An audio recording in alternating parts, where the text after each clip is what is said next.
G'day, Shah here once again with Four Wheels on the Road, helping you get the most out of your time away. This week we are taking a look at a place we've been to a long time ago, but we wanted to see what's actually been done and check out what has changed in the place. From what I can see so far, it's not a whole hell of a lot, but we'll take a look at that throughout the course of this video. Let's go check it out.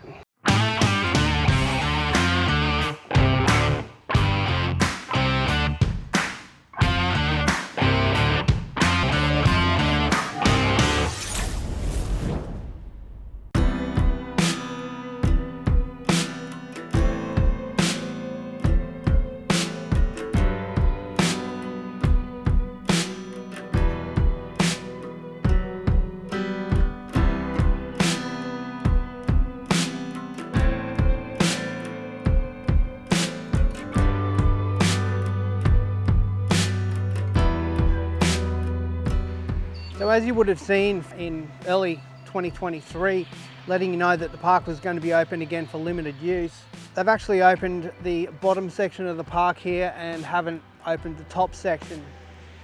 One of the real draw cards for this place was that you had this footpath that goes along right next to the river here, which is beautiful. But unfortunately at the moment, you've only got about a third of it open and the rest of it sitting here completely locked off by this big fence. So you can't enjoy the place.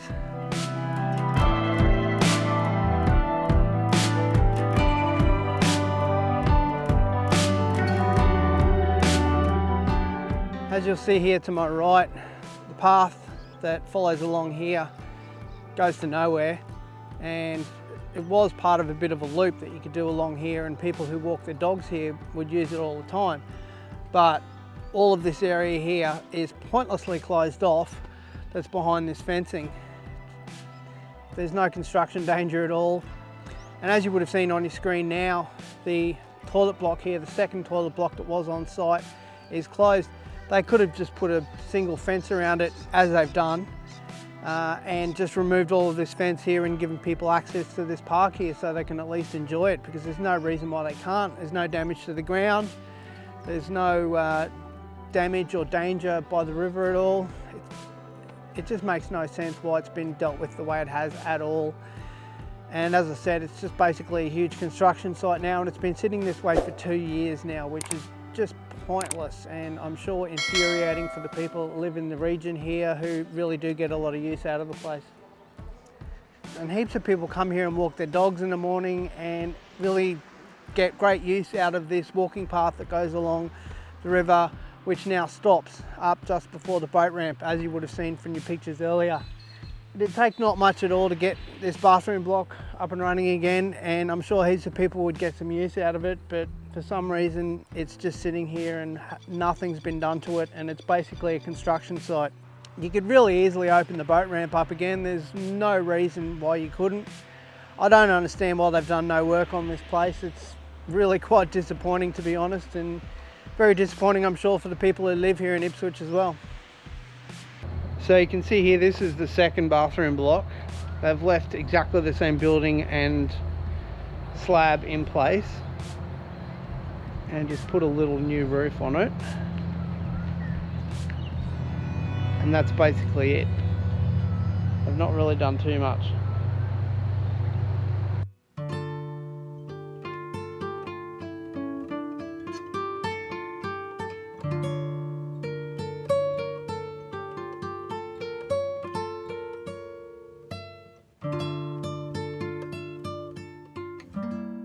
I used to come here and kayak myself quite a bit and really got some good use out of the place.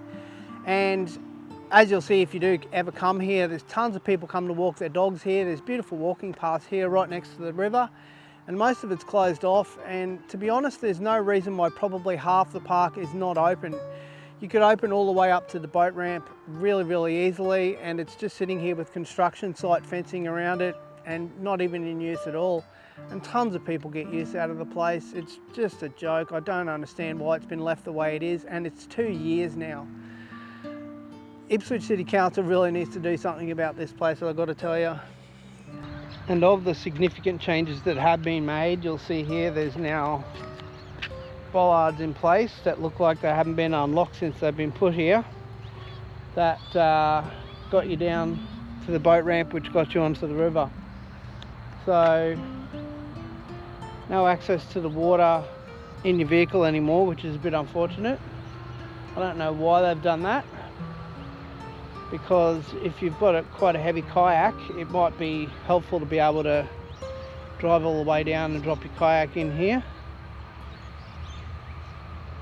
It's a bit unfortunate. That's one of the more significant changes that has been made around here. So far we haven't seen a great deal that's very different from how it was years ago when we first came here. Let's take a bit more of a look around. To be honest, it's quite understandable that there is no access to this part of the site just behind me here, which was the larger developed part of the site.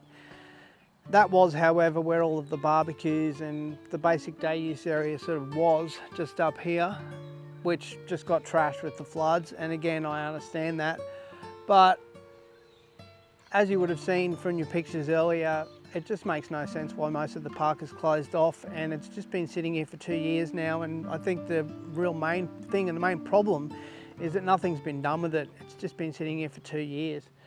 It's not until you're headed up to the top section where all the day use area and everything is that you actually see that there's a lot of major changes that have been made here. So we're going to go and take a look at those now. One of the slightly disappointing things I'd have to say about the day use area now and how it's set up is that there are no barbecues here, which is a bit unfortunate. So it doesn't really make it as good as it possibly could be. But in terms of everything else, there's plenty of bins here, there's plenty of bathrooms here, and plenty of wide open space like there always has been.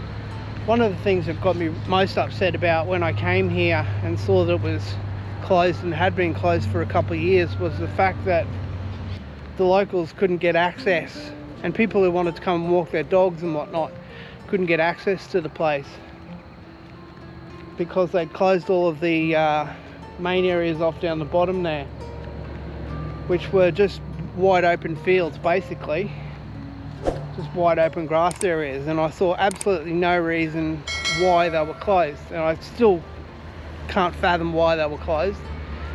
And they closed off the bathroom blocks that were down there for not much reason either, really. And they left them closed that way for a couple of years, so I don't know, it's beyond me. But there's a few changes that have been made to the place, and it's at least usable now. But I would have thought if they were redeveloping it and changing everything again, that they would have updated it and at least put a few barbecues and whatnot in here, that's so that people could you know, come and have a barbecue here and really well utilize the place as a day use area. So in terms of facilities for a day use area, this place is still pretty well featured. There's a heap of these covered areas that are here, you'll see. And you've still got tons of wide open space here for kicking the footy around, that sort of thing. And the kids' park here is still fantastic. It's still huge. So not a lot has really changed, to be honest. And up the far end of the site here, nothing at all has changed, because this area wasn't actually damaged at all by the floods. Up here there's another 1, 2, 3, 4 covered areas up here, and there's some bins up here as well.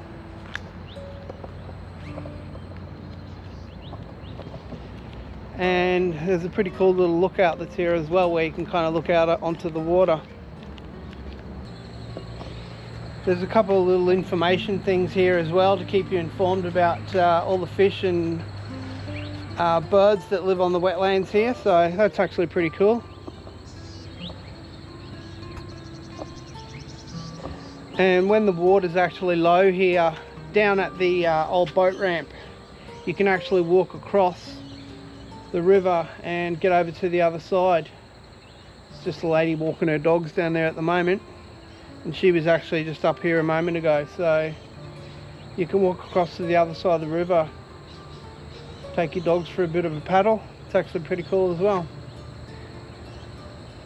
Alright, well that's going to wrap things up for us here at Colleges Crossing. Let me know what you think of the place in the comments down below. Also, don't forget to like, subscribe, and most importantly, share the channel. I really do appreciate that. And we'll see you next time we get 4 wheels on the road.